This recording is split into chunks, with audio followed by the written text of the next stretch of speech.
They said the boy was born under a blood moon, a night so red the river itself looked like it was bleeding. When the midwife first held him up, pale as a ghost and silent as death, the other women screamed. His hair was the color of bone, his eyes like milk. In the candlelight of that Louisiana cabin, 1839, they whispered one word over and over, cursed. From that moment, Elijah's life was not his own. He was not seen as a child, not even as property. He was an omen.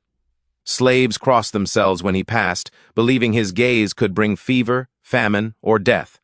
Masters refused to touch him, fearing his skin carried a sickness no whip could cure. He grew up in silence, always on the edge of the fields, like a shadow that didn't belong to anyone.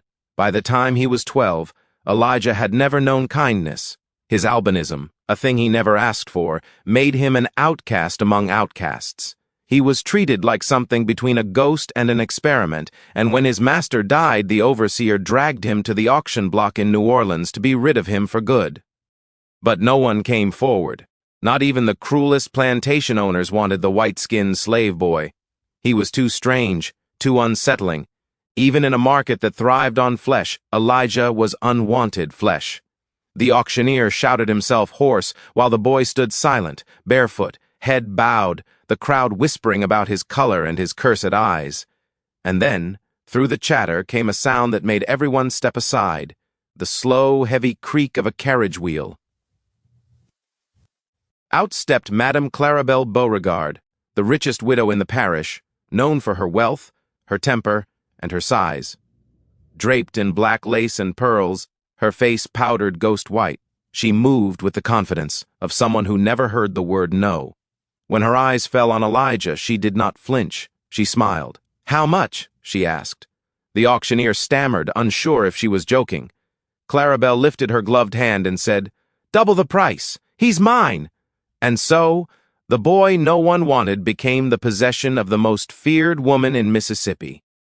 Claribel's plantation, Beauregard Manor, stood at the edge of a swamp that locals called the Devil's Throat. Fog clung to the trees year-round, and at night, the mansion's windows glowed faintly like eyes.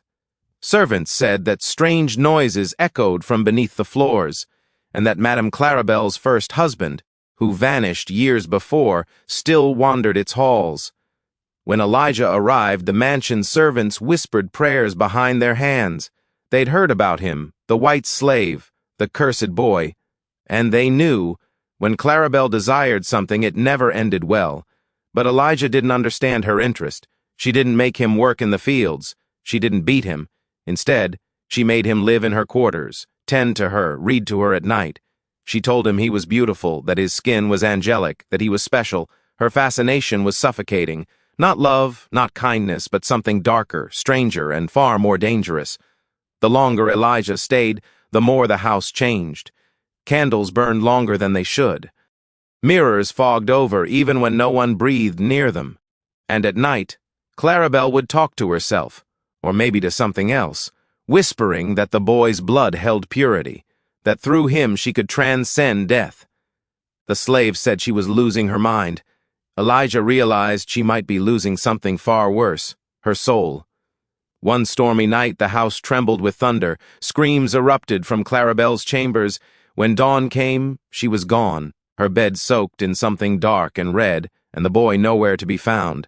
The only trace was a handprint, small, pale, smeared across her mirror.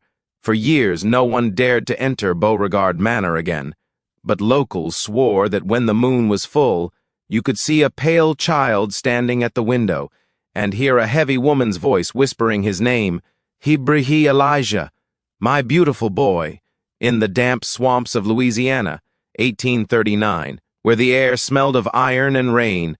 A child was born whose very existence unsettled both slaves and masters alike. His name was Elijah, though few ever dared to call him that. From the moment he came into the world, the women attending his birth crossed themselves and whispered about a curse. He was not black nor white, at least not in the way anyone had ever seen. His skin was pale as moonlight, his hair colorless as chalk, and his eyes a cloudy blue-gray that reflected the flickering lamplight like polished glass. To the enslaved people, such a child could only mean bad luck. To the white overseers, he was a curiosity, a deformity, something unnatural. In a time when color defined worth, Elijah was trapped between two worlds, rejected by both. His mother, Miriam, was a young slave woman who had been forced to work in the cotton fields since she was 12. No one ever knew who the father was, though whispers said it was the master himself. When Elijah was born, Miriam tried to hide him beneath rags, but rumors spread fast. The overseer dragged her to the master's house, tore the cloth away, and when the master saw the baby, his face twisted with disgust. "He's not mine," the man spat. "God wouldn't make that from my blood." From that day forward, Elijah was marked. The master forbade anyone to speak his name. He ordered Miriam back to the fields and the boy sent to live in the stables among the animals. The other slaves avoided him, not out of cruelty, but fear. They whispered that touching him would bring sickness or death, that his eyes could see things not meant for the living. Children threw pebbles at him and called him ghost child. He grew up hungry, barefoot and silent, sleeping beside the horses that were treated better than him. As he grew older, the difference became more haunting. His skin burned under the southern sun, blistering within minutes. The overseer laughed, saying God made him too weak to work the land. When others rested under the shade, Elijah was forced to clean the plantation's gutters or carry buckets of waste. He endured it without complaint, not because he didn't feel pain, but because he had learned no one cared to hear it. Miriam watched her son from a distance, her heart heavy. She wanted to protect him, but every act of kindness was punished. When she once tried to sneak him cornbread, the overseer caught her and whipped her till her back bled. Elijah hid that night, terrified of himself, believing the whispers that he truly was cursed. By the age of 12, the boy had grown tall but frail, his skin scarred from sun and whip alike. The master, old and ill by then, decided to sell off useless stock to settle debts. Elijah was taken to the New Orleans slave market, a place of chains, sweat, and cries, and placed on a wooden block. No one bid. Buyers circled, stared, and backed away. One laughed. "What am I supposed to do with that? He's whiter than me!" Another jeered. The auctioneer shouted, slapping Elijah's shoulder, trying to prove he was healthy. But the boy's pale skin and ghostly stare unsettled the crowd. Some said he looked like a corpse, others said he was a demon. Even the cruelest masters who bought children by the dozen refused him.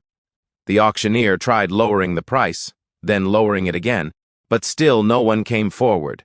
Hours passed. The boy stood under the scorching sun, trembling, while flies bit at his skin. Finally, the auctioneer threw up his hands and muttered, "Useless thing.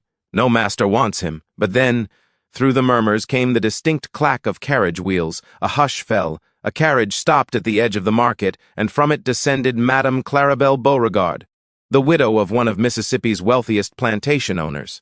Her presence turned heads wherever she went. She was known for her eccentricity, her vast fortune, and her enormous figure. Dressed in a gown of black silk despite the summer heat, her parasol fluttered like a dark wing above her powdered face. The crowd parted as she walked forward, her perfume thick and sweet as decay. Her eyes fell on Elijah. For a long, terrible moment she said nothing. Then her lips curved into a slow, unsettling smile. "How much for the pale one?" she asked. The auctioneer blinked. "This one, madam? He ain't... well, he's... different. I can see that," she replied softly, her gloved hand reaching out as if to touch him but stopping inches away. "He's beautiful. Like marble. Like an angel carved wrong." "Abru," the auctioneer stammered, but she silenced him with a gesture. "I'll pay double his worth." "Abruhi," and with that the deal was done. The crowd whispered in disbelief. Who would buy such a boy? And why? But Clarabelle only smiled as her servants led Elijah to her carriage. Inside, she watched him quietly. "You'll come home with me, child," she said, "where no one will laugh at you again." To Elijah, her voice sounded kind, but beneath that kindness was something he couldn't yet name, a hunger not for companionship but for possession.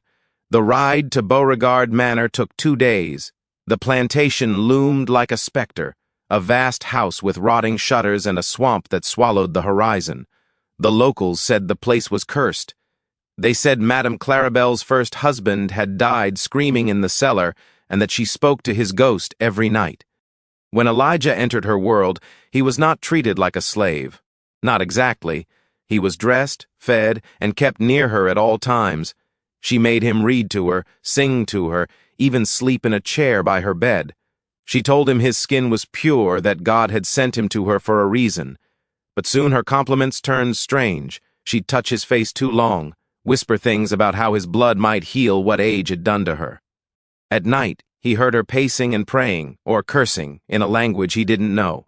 Within weeks, the boy no one wanted became the center of something unnatural. The house grew colder, candles flickered when he entered a room, servants left without notice, and in the dark, Clarabelle's voice would echo through the halls, "Aberry, don't be afraid, my angel, you were made for me." The Beauregard Manor stood like a corpse of the Old South, magnificent from a distance, but rotting beneath the surface.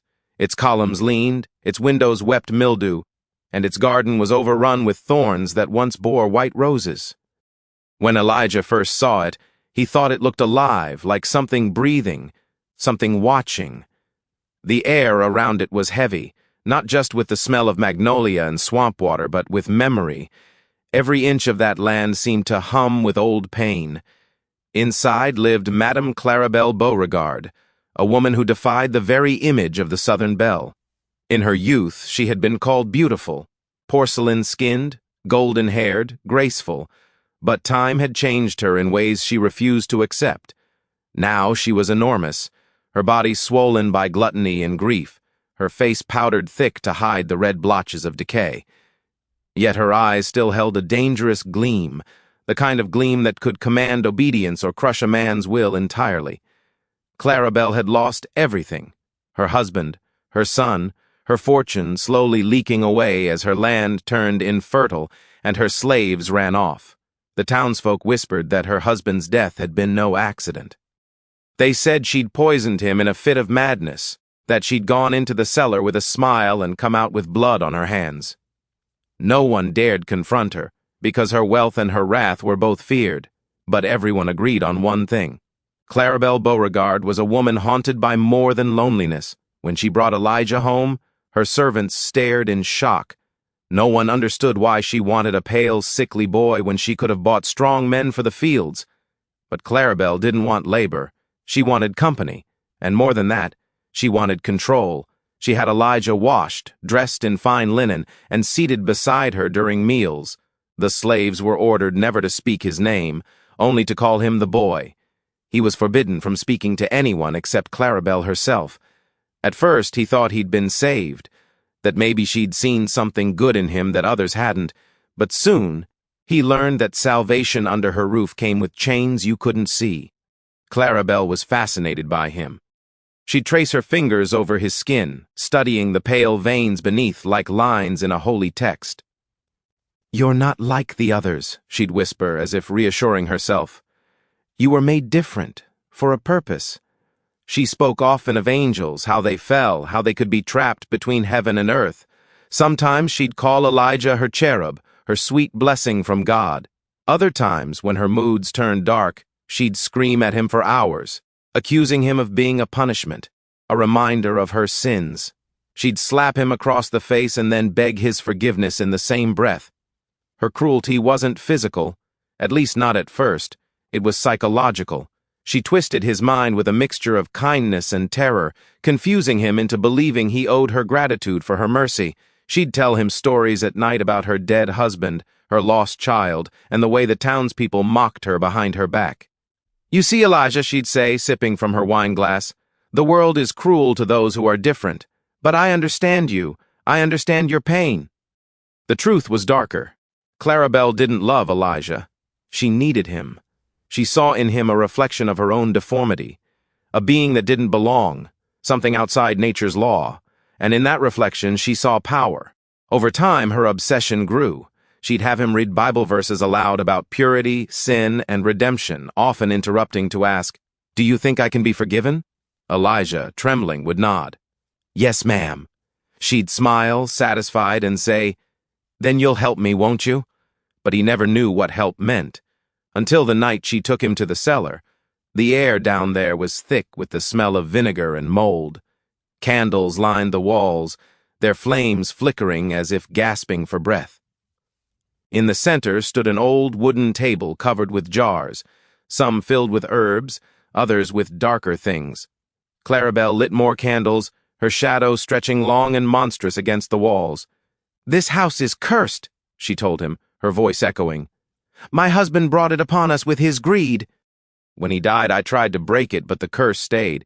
It needed something pure, something unclaimed." Her eyes turned to him. "Something like you." Elijah felt the blood drain from his face. He tried to step back, but she caught his hand, her grip surprisingly strong for someone her size. "Don't be afraid, my angel," she whispered. "You'll save me. You'll save this house." That night marked the beginning of what the servants later called the unholy rituals. Clarabelle made Elijah kneel beside her as she prayed over strange symbols drawn on the floor with ash. She burned herbs that made the boy's eyes water and chanted verses that weren't from any Bible he'd ever heard. When the prayers ended, she'd collapse, weeping and cling to him. "You're the only one who keeps the darkness away," she'd sob. "Promise you'll never leave me."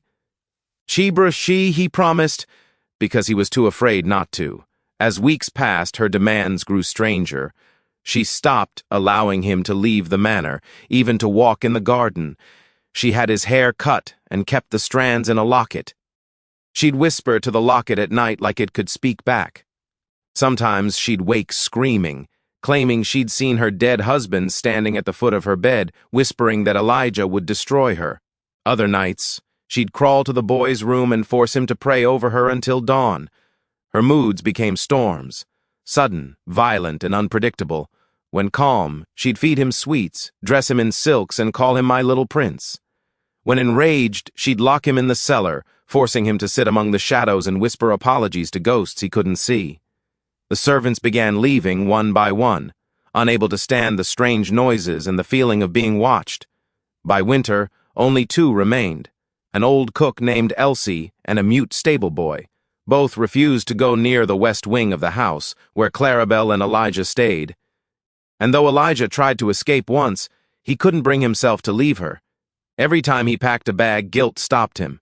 She'd made him believe he was her salvation, that without him, she'd die.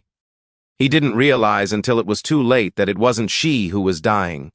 It was him.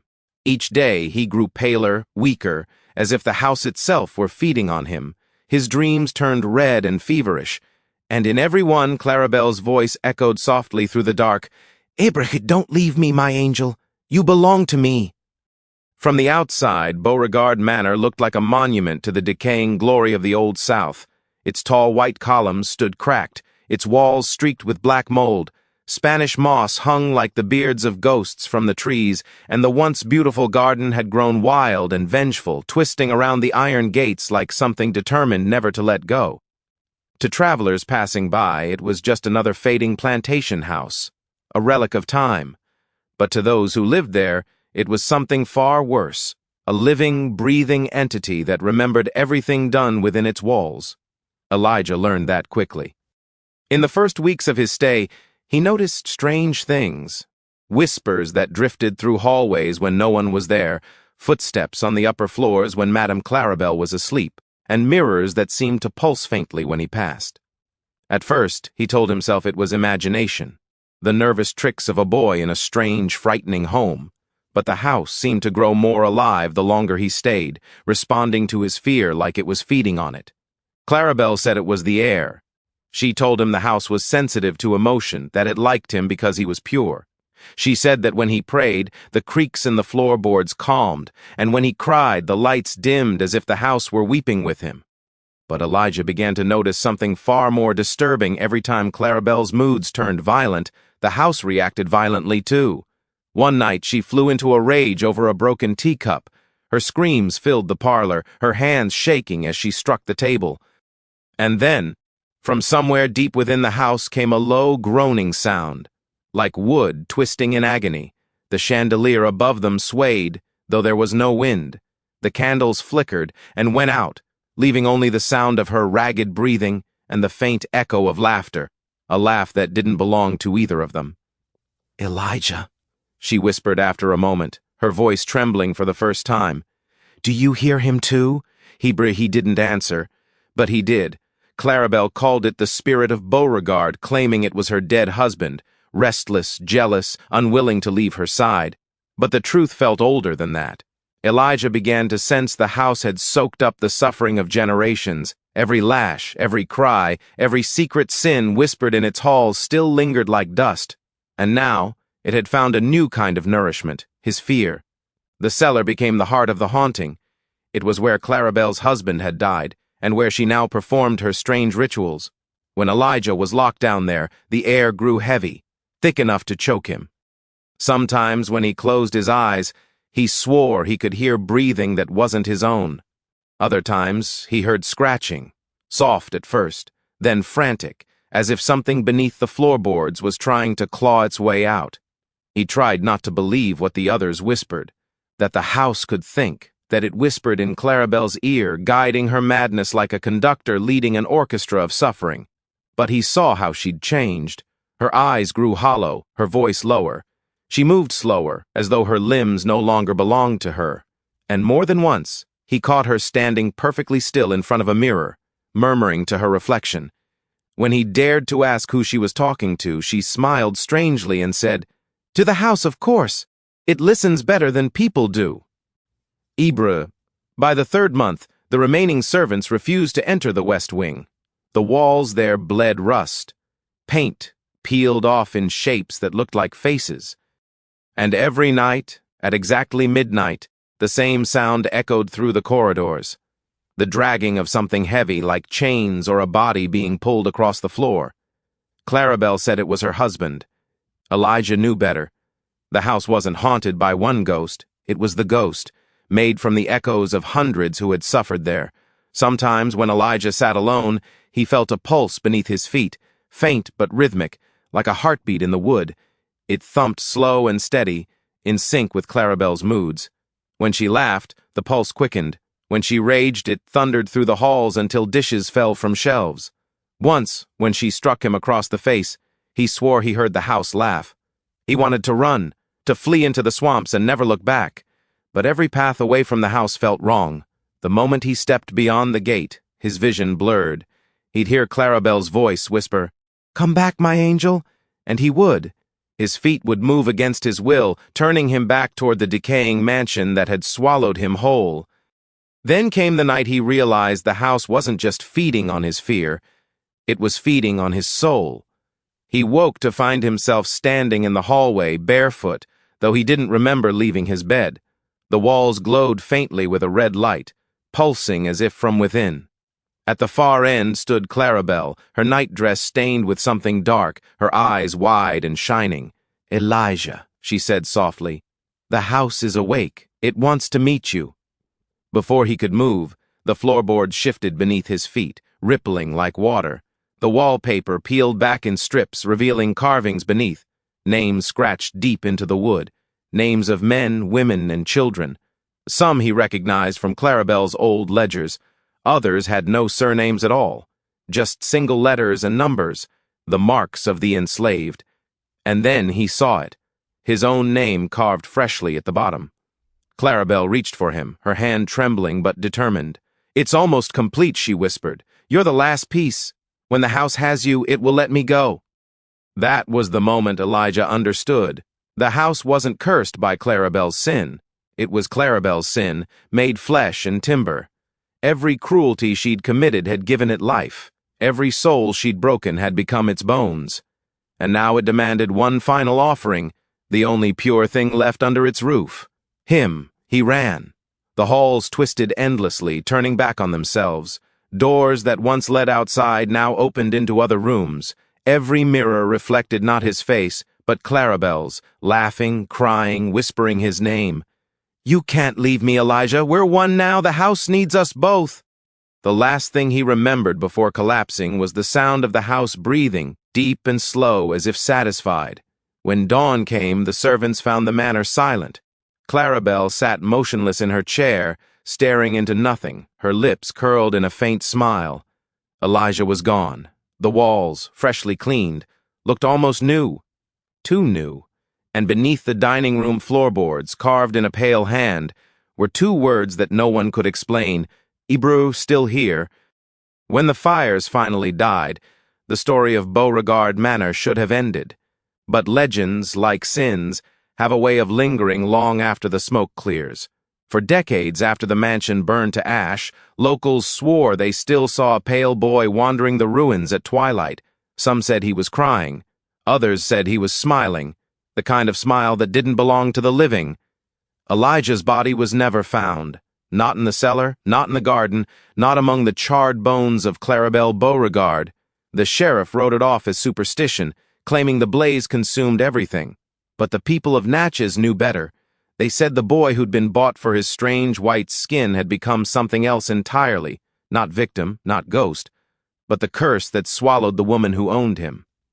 Claribel's death was not quick. Survivors of the fire, 2 house slaves and a stable boy, told the same story, each trembling as they spoke. They said the house seemed to ignite from within. There was no lightning, no candle overturned. The walls themselves began to glow red, like iron fresh from the forge. The air grew thick, the ground shook, and from the heart of the house came a scream, not Claribel's, not human, something deeper, ancient, hungry. When they fled, they claimed to see Elijah standing in the upstairs window, untouched by the flames. His eyes shone white in the glow, and his hair floated around him like smoke. He was calm, one survivor whispered, too calm, like he'd been waiting for that night since the day he was bought. And then, as the house collapsed, they said he lifted a hand. Not in farewell, but in judgment.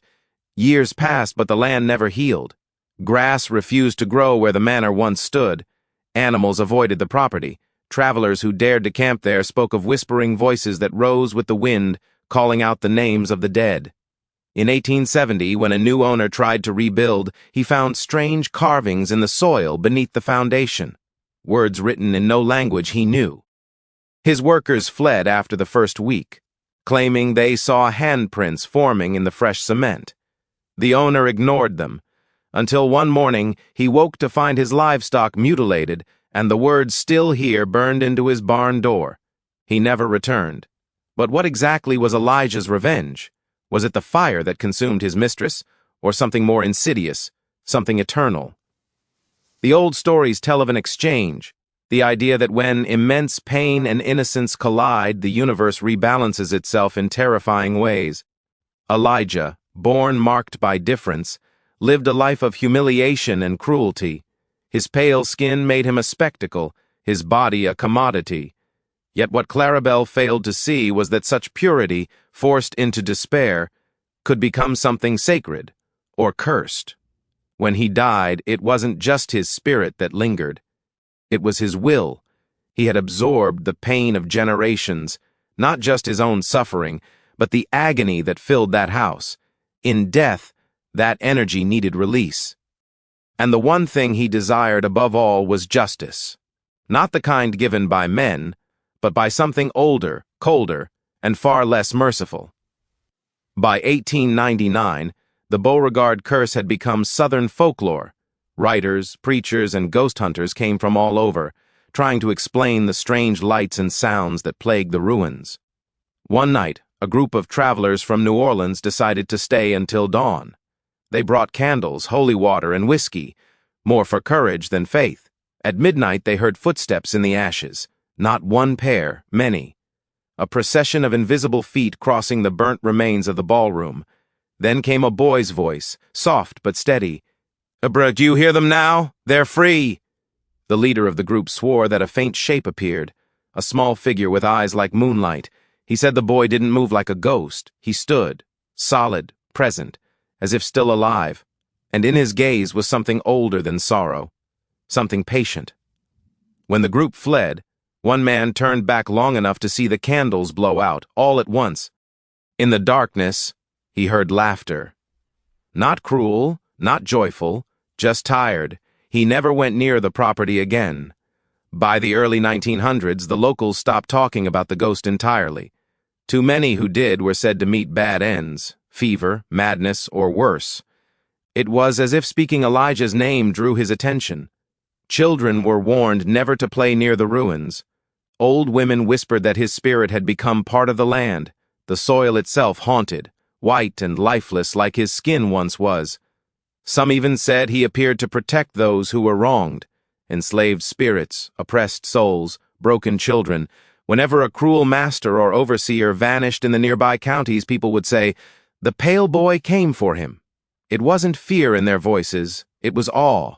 Elijah had become something mythic, the ghost who turned punishment into justice. But every curse has a cycle, and Elijah's peace never lasted. In 1934, when the Great Flood swept through Mississippi, the river unearthed part of the original Beauregard Foundation. Among the debris, rescuers found a cellar door, heavy, iron, and locked from the inside. When they pried it open, they discovered no remains, but the faint smell of smoke and a single inscription carved into the stone. "Eerie, no master remains." The handwriting, according to historians, matched that of an 11-year-old boy. To this day, the site where Beauregard Manor once stood remains abandoned. Locals say you can still hear the creak of floorboards under invisible feet, smell the faint sweetness of burning magnolia wood, and see a flash of white at the edge of your vision. Some travelers claim that if you whisper Elijah 3 times at the gate, a cold hand will brush your cheek, gentle like a child's, as if reminding you that he's still watching. But perhaps the strangest thing of all came in 1962, when workers digging a highway near Natchez uncovered an old photograph buried in a tin box. The picture, though cracked and faded, clearly showed a pale young boy standing in front of the ruins of Beauregard Manor. Behind him, the scorched walls seemed to bend in his direction, like trees bowing toward the sun. The photo was dated 1865, 22 years after the fire. No one could explain it. Some said it was fake, others said it was proof that the boy's revenge had never truly ended. That maybe Elijah hadn't just burned the house down. Maybe he had become it, and every whisper of cruelty that ever echoed through Mississippi still fed the fire inside him. A fire that even now refuses to die. When the fire consumed Beauregard Manor, everyone thought its secrets died with it. But decades later, when the ash cooled and the vines grew over the ruins, what lay beneath told a story darker than any ghost tale, the kind of truth that could make even the bravest man wish he'd never gone digging. For beneath the grand plantation house, under layers of charred timber and crumbling brick, was a cellar, a place no slave ever dared to enter, and one the mistress, Clarabelle Beauregard, kept locked even from her most trusted servants. It was said that whenever she descended the stone stairs, the house grew silent. Not even the dogs barked, and when she emerged again, her hands trembled, her perfume couldn't mask the smell of smoke, and her eyes gleamed with a kind of feverish satisfaction. No one knew what she kept down there, but after the fire, those who tried to rebuild discovered that the cellar hadn't burned.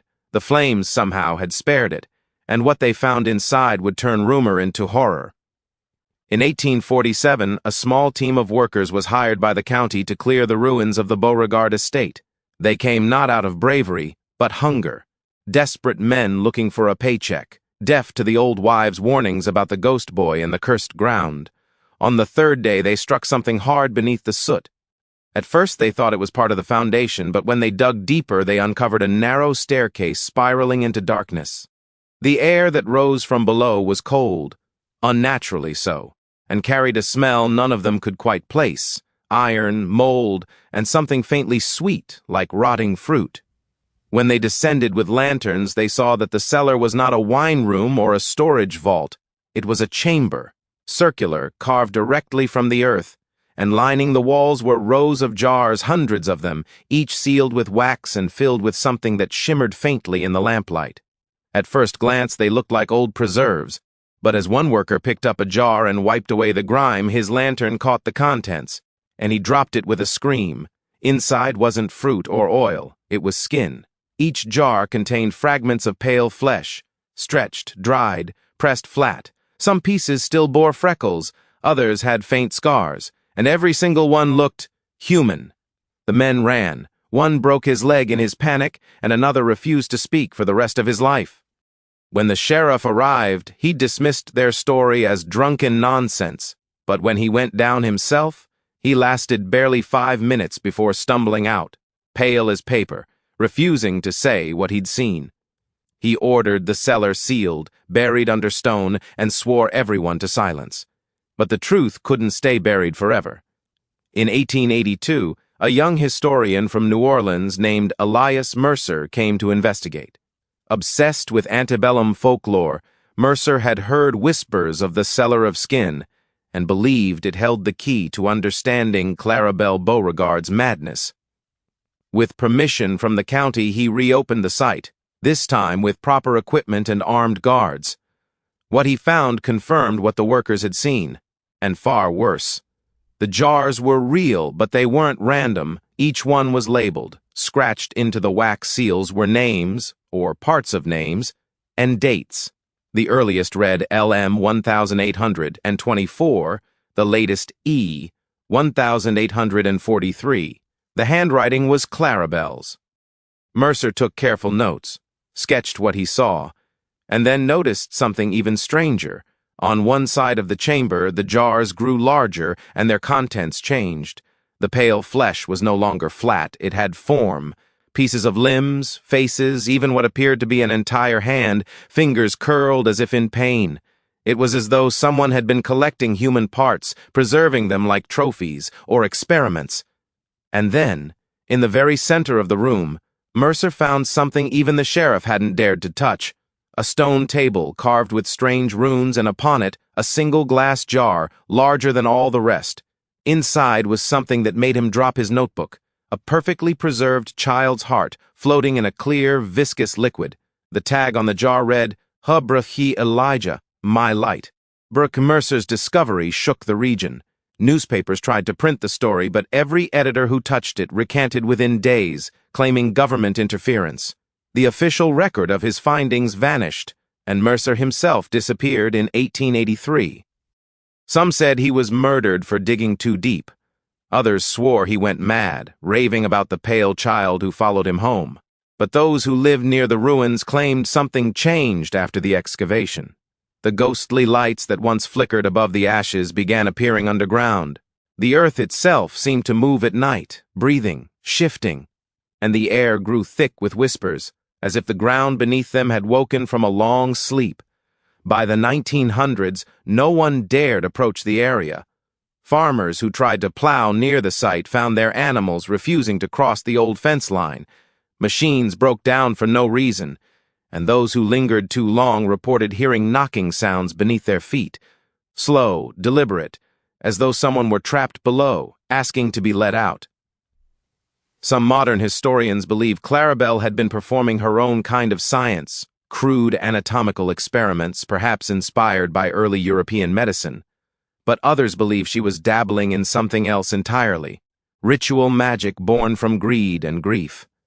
The markings carved into the cellar walls were later identified as a corrupted version of West African sigils, symbols associated with binding souls, preserving energy, and transferring life from one body to another. It's said Claribel's obsession with Elijah wasn't just cruelty, it was possession. She believed his albinism made him a divine vessel, a pure spirit trapped in imperfect form. When her own body began to fail from illness and gluttony, she tried to take his essence for herself. The jars, then, weren't trophies. They were containers, vessels meant to hold stolen life.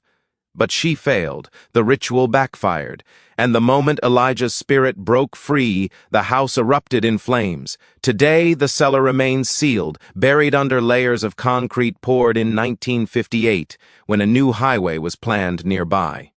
But truckers who drive that stretch of Mississippi Route 61 at night often report the same thing. Headlights flicker, radios die, and sometimes, when the fog rolls in thick and low, they see a small, pale figure standing on the side of the road, eyes glowing faintly in the dark. And if they slow down, if they dare to look closer, they swear they can hear the faint sound of glass cracking, like jars breaking open one by one, as if whatever was trapped beneath the cellar is finally being set free. Long after the fire, the ruins of Beauregard Manor stood like a scar upon the Mississippi soil, a warning, a memory, and perhaps something far darker. The land itself seemed unwilling to let go of what had happened there. Grass refused to grow where the great house once stood. Rainwater collected in the same hollow, forming a stagnant pool that never drained, no matter how dry the summer became. And those who walked too close to that place at night swore they could hear the faint echo of chains dragging through water and the crackle of fire that had long been extinguished. Locals began to call it the ground that breathes. The plantation's final curse didn't announce itself in a single moment. It grew slowly like a sickness. It began in whispers in the soft decay of the soil, in the way animals refused to graze near the ruins. By 1850, the neighboring lands had lost half their yield, crops withered without cause, wells turned sour, and those who inherited property within a mile of Beauregard's ashes began to die in strange, inexplicable ways. They said it started with dreams, vivid, suffocating dreams, where they found themselves in a burning house, the air thick with smoke, a child's voice calling from somewhere deep underground. When they woke, their sheets were damp, their hearts pounding. But the worst part wasn't the fear. It was the whisper they all remembered, clear as a blade through the dark. "Ibra, she isn't done yet." The first to fall was Joseph Langford, a local preacher who'd purchased a parcel of the Beauregard property to build a church. The villagers warned him not to, but Langford was a man of faith, or arrogance, depending on who you asked. He saw the cursed land as a test of God's strength over superstition. The day construction began, the workers found their tools missing each morning, scattered around the site like they'd been thrown. At night, the lumber was found burned at the edges, as if the fire from a century ago still licked at it. Langford refused to believe the stories. He worked tirelessly for weeks, praying as he laid the foundation stones. But on the night before the church was to open, he vanished. When his body was found 3 days later, it was in the swamp behind the ruins. The skin on his hands blistered, his eyes wide open, his mouth full of ash. People whispered that he'd been claimed, not by God, but by something that didn't forgive trespassers. The church was never completed. Over the next decades, the land changed hands again and again. No owner stayed more than a few years. Every family who moved near the old Beauregard grounds reported the same things: animals mutilated, children talking to the pale boy, and fires that started from nowhere, then vanished without burning a thing. One woman, Eleanor Vance, claimed that she saw Clarabelle Beauregard herself, her massive form wreathed in shadow, her silk dress torn and dripping with tar, standing in the ruins, holding a jar that glowed faintly red from within.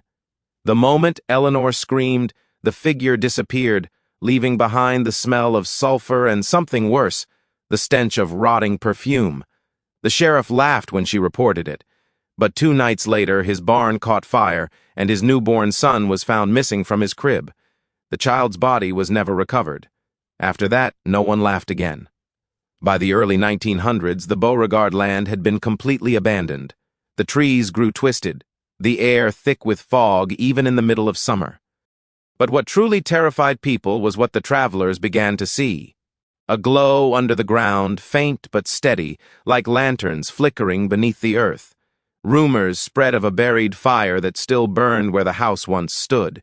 Miners who came to survey the land for clay deposits said their compasses spun wildly and that the ground trembled in slow, rhythmic pulses, like a heartbeat. One miner, a man named Caleb Wren, told a story that became legend. He said he and his crew unearthed a blackened door buried under the soil, sealed with iron chains. When they tried to break it open, they heard a child crying on the other side. Terrified, they fled, and when they returned the next morning, the door was gone, the earth completely smooth, as though nothing had ever been there.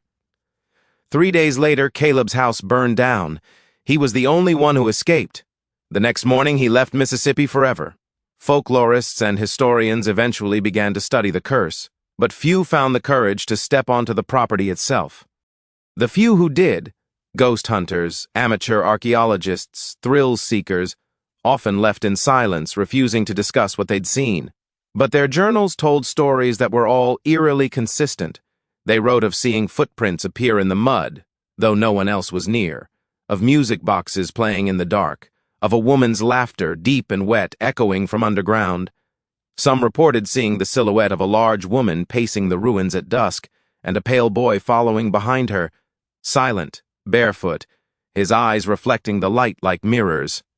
Modern researchers later tried to explain the events with science. They said the land might contain natural gas pockets, causing hallucinations and fires. They said toxins in the soil could induce delirium. But that didn't explain everything. It didn't explain the names that appeared carved into the old oak trees overnight, names of people who had died nearby. It didn't explain why every attempt to build on that land ended in fire, and it didn't explain the night the ground opened up. In 1928, during an unusual storm, lightning struck the exact spot where Beauregard Manor once stood. Witnesses said the earth split open with a deafening crack, and flames, blue and silent, poured out for nearly an hour before vanishing into smoke. When the rain stopped, the hole sealed itself. But something had changed. For years after, people began finding glass fragments washed up along the nearby riverbank, fragments of jars, thick and cloudy, with wax residue still clinging to the rim. Inside one, a fisherman claimed to find a tiny pale hand preserved like marble. He threw it back into the water and never returned. Some say Clarabelle's spirit still walks that cursed ground, searching for her lost creation, the boy she both adored and destroyed. Others believe Elijah's spirit guards the land, burning all who try to disturb it, forever exacting vengeance on the family that made him their experiment. But those who truly know the legend whisper a different story. That the fire, the deaths, the whispers, and the curse all stem from one last unfinished ritual, that Clarabelle never died that night, not completely, and that as long as her jars remain buried beneath the soil, her soul, and the horrors she birthed, will never rest. When the fires of Beauregard Manor finally burned out, it wasn't the end. It was only the beginning of something much worse. The flames had not just consumed the mansion, they had woken something that had long been sleeping in the mud and bones of Mississippi's haunted soil. What began as a curse confined to one plantation began to bleed outward, creeping toward the nearby river town of Marrow Bend, a quiet settlement that had survived war, drought, and plague, but would not survive the ghosts of Beauregard. At first, no one paid attention. The people of Marrow Bend were used to strange stories drifting up the river. For decades, travelers spoke of screams that came from the swamp at night, of lights that danced between the trees, of a woman's voice calling from the fog. But in 1851, strange things began to happen within the town itself. Children were the first to notice. They whispered of a boy who walked along the riverbank at dusk, pale as milk, hair as white as cotton, wearing no shoes, leaving no footprints. When they called out to him, he would turn and smile, but his eyes were not eyes at all. They were hollow, like the glass eyes of dolls, reflecting moonlight but showing nothing behind them. Within a week, the first tragedy struck. A fisherman named Jonas Pike failed to return from his usual morning trip. His boat was found drifting near the edge of the swamp, half filled with ash. The strange thing was, the wood wasn't burned. The ash seemed to come from nowhere. Inside the boat, his fishing knife was found melted into the plank. The river smelled faintly of perfume. Soon after Jonas's death, other townsfolk began to experience things they couldn't explain. The town's preacher, Father Marin, claimed that every night at the stroke of 3, the church bell rang on its own. When he climbed to the bell tower, he found the ropes swinging wildly, though no wind stirred. At the local inn, guests complained of hearing heavy footsteps on the second floor even when all the rooms were empty. And at the edge of town, an old woman swore she saw Madame Clarabelle Beauregard herself, walking through the fog, her silhouette unmistakable, her massive frame swaying slowly, her dress dragging through the mud. But what froze her blood was what she saw beside her, a small, pale figure, walking hand in hand with her. They were going toward the river. Word of the haunting spread quickly. Families began to move away, abandoning homes and fields, but others, curious or desperate, stayed, hoping to profit from the abandoned land. Among them was Samuel Dodd, a former slave trader turned merchant, a man known for his greed and blasphemy. He laughed at talk of ghosts and curses. "This is just the swamp," he told the townsfolk. The dead don't bother the living, unless the living deserve it. He bought the land nearest the river and built a warehouse to store his goods. For a few weeks, nothing happened, but then one morning his workers found the warehouse doors open, and every crate inside covered in a thin layer of white dust, not sawdust, not flour, bone dust. Samuel dismissed it as nonsense. He locked up the warehouse again and returned home. But when his wife woke the next morning, she found him sitting at the kitchen table, his eyes wide open, his skin cold. There was no sign of struggle, only a faint smell of smoke in the room and a small handprint, white as chalk, on his chest. After that, no one doubted the stories again. The people of Marrow Bend turned to the church for help. Father Merrin began organizing nightly prayers, reading from Scripture until dawn. But with each passing night, fewer people came. They were afraid to walk the streets after dark, because now the river itself had turned against them. Fishermen swore that when they looked into the water they saw faces staring back, pale, bloated, and unblinking. Horses refused to cross the bridge at night, and sometimes the air filled with the sound of chains rattling beneath the water. Those brave enough to stand near the shore said they could see faint lights glowing under the surface, dozens of them, flickering like lanterns, and sometimes just before the fog rolled in they heard laughter, a woman's deep, throaty laugh echoing through the mist, followed by a child's whisper, "Abriki mama says you shouldn't play by the water. Ebruk by winter, Marrow Bend was dying, crops failed, livestock disappeared, the cemetery flooded, washing coffins downriver, and those who stayed began to dream the same dream. Of the Beauregard mansion burning, of Clarabelle standing at the window, holding a jar that pulsed with red light. In the dream, she would open the jar, whisper a word, and smoke would pour out, turning into faces, screaming faces that rushed toward the dreamer before they woke in a cold sweat. One night, Father Merrin couldn't take it anymore. He gathered the last remaining men and marched toward the ruins, carrying torches and a wooden cross. They were determined to end it, to exorcise whatever unholy thing lingered there. They never returned. The next morning, a young boy found their torches floating in the river.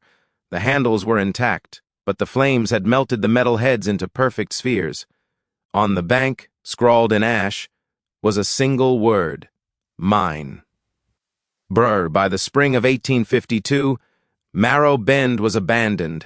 Houses fell to ruin, the church bell rusted, and the streets were reclaimed by vines. The few survivors who fled told stories of what they saw as they left. Clarabelle standing on the riverbank, her dress billowing like smoke, her hand resting on the shoulder of the pale boy. And as they drifted away on the ferry, they swore the river turned red beneath the setting sun, and that a voice, half human and half something else, followed them downstream, singing a lullaby that ended in a scream. In the decades that followed, the river changed its course, swallowing the town completely. Today, Marrow Bend exists only in old maps and local folklore. But sometimes fishermen claim that when the moon is full and the water perfectly still, you can see the rooftops beneath the surface and faint light flickering deep below, as if the town is still alive, still waiting. And if you listen long enough, they say you can hear two voices echoing from beneath the waves, a woman's and a boy's, whispering to each other over and over, "Ibrahim, they all left us, Mama." "No, my beautiful boy, they're just hiding." More than a century after Marrow Bend was swallowed by the Mississippi River, the story of the pale child became little more than a whisper in history books and a local ghost tale told around campfires. Yet, as time passed and the earth shifted, the river began to give back what it had taken: bones, relics, and something that should have stayed buried. In the summer of 1973, a team of archaeologists from the University of Mississippi arrived near what used to be the riverbank, hoping to study the remnants of lost 19th-century settlements. The team's leader, Dr. Elaine Cartwright, a sharp, determined woman with an obsession for antebellum history, had one goal: to uncover what remained of Beauregard Manor. At first, the dig went as expected. They unearthed broken pottery, rusted shackles, and fragments of glass jars etched with strange markings. But one morning, a graduate student named Henry Lawson discovered something that made his hands tremble. It was a child's skeleton, small, delicate, and almost perfectly preserved. The bones were so pale they seemed to glow under the morning sun. But it was the skull that unsettled them most. The eye sockets were unnaturally large, and the teeth were sharp. Wrapped around the tiny wrist was a rusted bracelet made of silver, engraved with the initials CB, Clarabelle Beauregard. That was when everything began to go wrong. That night, the team celebrated their find in the camp tent, but Elaine couldn't shake the feeling that something was off. The air felt heavy, the cicadas had gone silent, and the Mississippi, normally alive with sound, was completely still. She returned to the excavation site with her lantern, just to be sure the remains were secured. When she arrived, she found the tarp covering the bones had been pulled away. The ground was damp, as if it had rained only on that exact spot. The small skeleton was gone. In its place, etched into the mud, were tiny footprints leading toward the river. Elaine froze. The prints weren't animal, they were human, and barefoot. By morning, the camp was chaos. Equipment was missing. One student refused to speak after claiming she saw a white figure standing by the water at dawn. And then came the worst discovery. Henry Lawson's body, face down in the shallows, his expression twisted in terror. His eyes were wide open, his mouth filled with river silt, and on his chest was a handprint, small, pale, and unmistakably human. Elaine tried to rationalize it. Shock, coincidence, superstition. She was a scientist, not a believer in ghosts, but deep down, something inside her knew this wasn't natural. She decided to dig deeper into the town's history. At the university archives, she uncovered old records describing Marrow Bend's fall, the fires, the deaths, the curse of Clarabelle and her pale son. One newspaper clipping stopped her heart. Abreuth locals report sighting of a ghostly child, pale as moonlight, wandering the ruins of Beauregard. They call him the Albino boy, servant and son of the Mistress of Fire. Elaine realized the bracelet marked CB might not have belonged to Clarabelle herself, but rather to her child, the one rumored to be born of unnatural cruelty. And that child, she now believed, had returned. Back at the site, the crew began packing up to leave. No one wanted to stay another night, but Elaine couldn't. She had to finish the excavation to prove or disprove the legend. Against the crew's warnings, she stayed behind alone. As the sun fell, the world seemed to hold its breath. The wind died. Even the crickets went silent.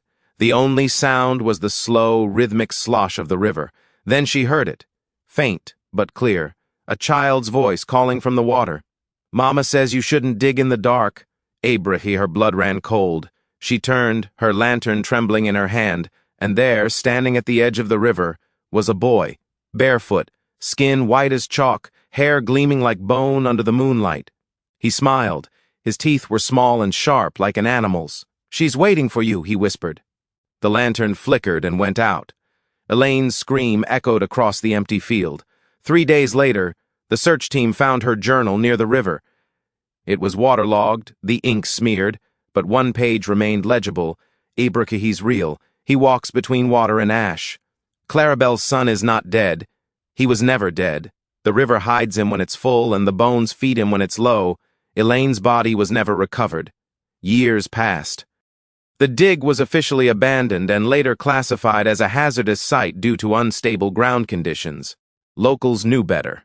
They avoided the area, calling it the White Bank. Children dared each other to go near it at night, but none ever made it far. Every now and then, someone would report seeing a faint light flickering near the river's edge, like a lantern swaying gently in the dark. Some said it was Elaine's ghost, still searching for the boy she unearthed. Others claimed it was the boy himself, luring people toward the water, the same way his mother once lured slaves into her madness. In 2004, a pair of amateur ghost hunters uploaded a video online titled "The Marrow Bend Haunting." In it, they wandered through the overgrown site with night vision cameras. At the 6-minute mark, one of them shouted, the camera shook violently, and then, for a single frame, a pale child's face appeared in the darkness. The video ended abruptly. Neither of the men were seen again. Today, the legend of the pale child lives on, whispered in Mississippi's oldest towns. Fishermen still refuse to cast their nets near the bend in the river. Truckers say their radios go silent when they cross the old bridge, and sometimes, late at night, travelers hear the sound of a lullaby echoing through the fog, a woman's voice singing to a child, "Ibrahim, sleep, my darling, don't you cry, Ibrahim, mama's here, though fire may die." If you follow the song, they say, you'll find two figures by the shore, a large woman in a tattered dress and a small boy holding her hand. And if you look too long, they'll both turn to face you. The boy will smile first. Then, she will. And that's when you'll realize neither of them have eyes. The story of the Beauregard plantation should have ended with the river's flood and the burial of its secrets beneath layers of silt and time. But evil, as history often shows, does not stay buried. It lingers, waiting for the curious, the proud, or the foolish to unearth it. The curse of the pale child and his mother, Claribel Beauregard, returned in the modern age, not through fire or rebellion, but through curiosity disguised as scholarship. It began in 1997, when Dr. Malcolm Reese, a curator for the New Orleans Museum of Southern History, received a private shipment from a collector who claimed to have salvaged artifacts from the old Marrow Bend region. The shipment contained decayed household items, porcelain fragments, and, wrapped in black cloth, a small, scorched wooden box sealed with wax. A note was attached, written in faded handwriting, "Hébreu from the ashes of Beauregard's folly. Do not open." The collector insisted it was part of Claribel Beauregard's personal collection, possibly her jewelry or a keepsake. Reese, a man of science and logic, dismissed the warning as the melodramatic scribble of a superstitious farmer. He opened the box that very night. Inside was a piece of charred lace fabric, fused to what appeared to be human bone fragments, and a locket, gold, with initials engraved, CB. When he pried it open, he found two locks of hair, one white, one auburn, braided together. That was when the lights in his office flickered. The museum guards later swore they saw someone, or something, standing behind Reese's window as he examined the artifact. A tall woman in an old dress, her face blurred by the reflection of flame. Within a week, the museum staff began to report strange occurrences. The air in the Southern History Wing grew thick and humid, smelling faintly of ash and river water. Footsteps echoed in the empty corridors after midnight. Items on display, especially those from the Plantation collection, appeared to move between nights. One worker claimed to find fingerprints burned into the glass of the exhibit case. Reese dismissed every incident. He even went so far as to host a special exhibit titled "The Lost Masters of the South, a Reconstruction of Beauregard Plantation." But on the day of the exhibit's opening, the curse finally showed its teeth. The museum was crowded. Historians, journalists, and tourists filled the main hall, gazing at the treasures of a bygone era: silverware, portraits, and the burnt remains of Claribel's jewelry box. Reese stood proudly at the center, explaining the tragic beauty of the Beauregard story, how Claribel's fire symbolized rebirth from the ashes. Hébreu. Then the lights flickered. Once, twice, then went out. Panic rippled through the crowd. A few people laughed nervously, assuming a power failure, but in the pitch dark, something else stirred.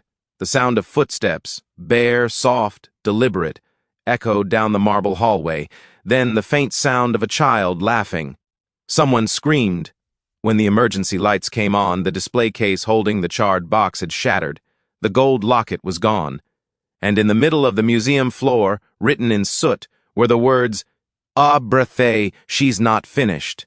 In the days that followed, the tragedy deepened. One of the exhibit guards was found dead near the freight elevator, his body burned, though there had been no fire. Reese himself began to deteriorate mentally. His journals from that time show an unraveling mind. "Abruk, I hear her singing through the vents. The boy hums along. I can smell the river. They said she burned her house to kill them. But the fire didn't die, it followed her. She wants me to open the box again. She says there's something inside still alive." Hébreu Reese vanished 2 months later. His apartment was found locked from the inside, the windows sealed. In the middle of his living room, police found a circle of burnt candles, and the gold locket open. Inside were 2 fresh strands of hair, one white, one red, After his disappearance, the museum quietly shut down the Beauregard exhibit. The rest of the collection was packed into storage crates and sealed in the basement archives. But even there, the curse persisted.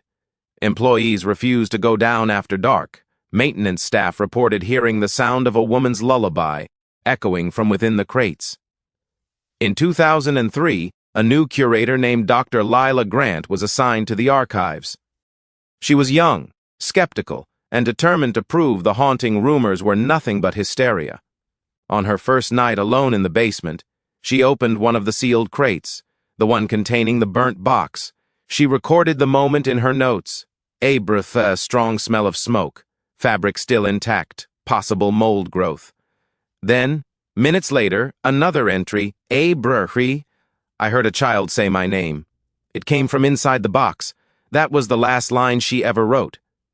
When the museum staff found her the next morning, Dr. Grant was kneeling on the concrete floor, unresponsive, her eyes wide open and unfocused. Her hands were covered in ash. The box sat beside her, closed, untouched, yet the words "thank you" were scratched into the lid. She never spoke again. The incident was quietly buried by museum officials, labeled a psychological breakdown. The Beauregard artifacts were eventually destroyed, or so the museum claimed. But rumor has it that one piece survived, the gold locket. In 2018, it appeared at a private auction in Atlanta, mislabeled as Victorian Keepsake, 1840s, unknown origin. The buyer, an anonymous collector, took it home to Savannah. 3 weeks later, his mansion caught fire. The blaze burned so hot it melted the foundation stones. Investigators found something strange in the ashes, a set of bare footprints leading away from the wreckage, small, child-sized footprints. Today, locals call the story the fire that never died. They say Clarabelle Beauregard's spirit burns in every piece of her past that still exists, in every heirloom, every photograph, every whisper of her name. And the albino boy, her son of ash and sorrow, follows, ensuring that her vengeance continues. Because, as the old saying goes in Mississippi, "Hebriki, you can drown the body, you can bury the bones, but fire remembers." In the years that followed the Savannah fire, the Beauregard curse might have finally faded, swallowed by history like so many Southern tragedies. But in the age of digital ghosts and endless archives, nothing truly dies. The story of Clarabelle Beauregard and her pale son was resurrected not by blood or ritual this time, but by the internet.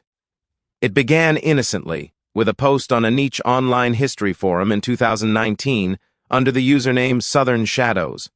The user uploaded a grainy black and white photograph, allegedly taken in 1852, showing a group of enslaved workers on a plantation porch. Among them stood a tall woman in a wide skirt and bonnet, and beside her a boy with eerily pale skin and eyes as white as marble. The caption read, "Ebro found this photo in my grandmother's attic. She said it was taken at Beauregard Plantation before the fire. Does anyone know the story?" Ebro, within hours, the post went viral. Amateur historians, ghost hunters, and conspiracy theorists flooded the thread, debating whether the image was authentic or fabricated. But it wasn't the debate that drew people. It was the strange things that started happening to those who saved or shared the image. Users began reporting digital corruption. Their phones glitched, files vanished, and screens flickered whenever the image was opened. Some claimed that when they zoomed in on the photograph, the boy's eyes would shift ever so slightly to look directly at them. One user, Larkin88, uploaded a short clip claiming the image moved. In the clip, you could see faint smoke rising from the background of the photo and the outline of a woman's face reflected in the glass of the frame, a face that wasn't visible in the original. The video was deleted less than an hour later, and the user's account disappeared entirely, but the screenshot of that video kept circulating. And with each repost, the curse grew stronger. By 2020, paranormal YouTubers had turned the Beauregard curse into a viral challenge. They called it the Pale Boy Test. The rules were simple. Stare at the photo for 60 seconds at midnight, then turn off your lights and whisper, "He was born from fire." Supposedly, you'd see his reflection in the nearest mirror. Most people treated it as a joke, a digital ghost story for clicks and views. But a few took it too far.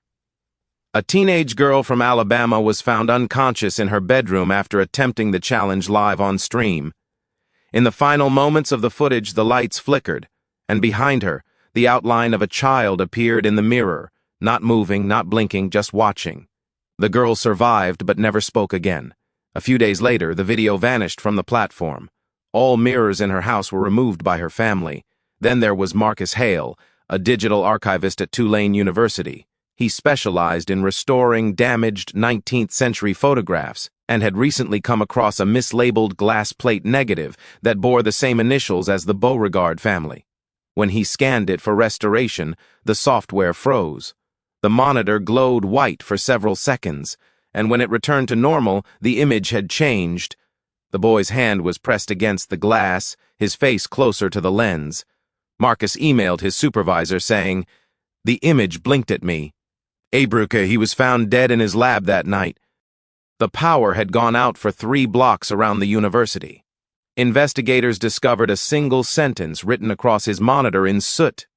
"Abruca, she's still burning." Word of the Beauregard curse spread fast after that. Reddit threads, TikTok breakdowns, podcasts claiming to expose the slave fire legend.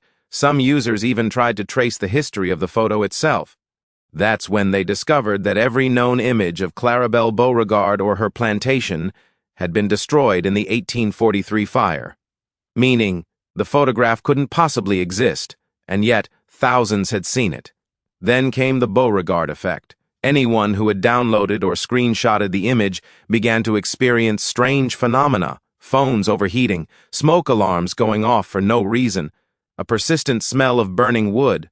One woman claimed to wake up with soot on her hands after dreaming of a child whispering, "It's not done yet." Internet skeptics tried to debunk it.